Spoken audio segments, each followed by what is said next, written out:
CIST, une interview qu'elle a toujours du mal à digérer. Plus d'une semaine, après la diffusion des confidences de Meghan et Harry face à Oprah Winfrey, Kate Middleton accuse encore le coup.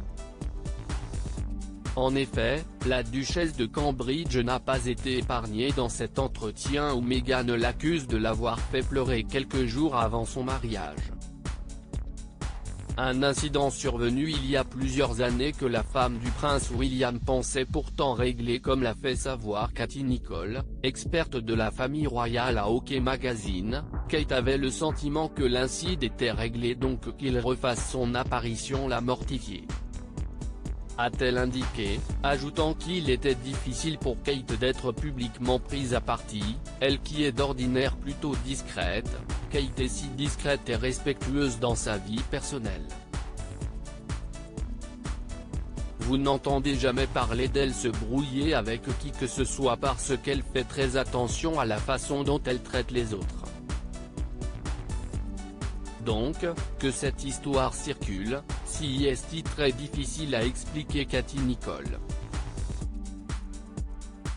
Si elle n'a pas directement réagi aux attaques des Sussex, contrairement à son époux, Kate Middleton n'est pas apparue des plus joyeuses lors de ses récentes sorties publiques. Et cela n'est pas passé inaperçu, les gens ont remarqué qu'elle semblait abattue et sonnée, a relevé Katie Nicholl avant d'ajouter, ces derniers jours ont été très durs pour Kate, mais elle s'est relevée et s'est investie dans son travail et ses devoirs royaux la semaine dernière. William et Harry ont une discussion chagrinée par les révélations de Harry. William aurait finalement accepté de reprendre contact avec son frère. Malheureusement, comme l'a rapporté la journaliste Gayle King dans son émission de télévision CBS This Morning, la conversation a été particulièrement infructueuse. De ce qu'on m'a dit, ces conversations n'ont pas été productives.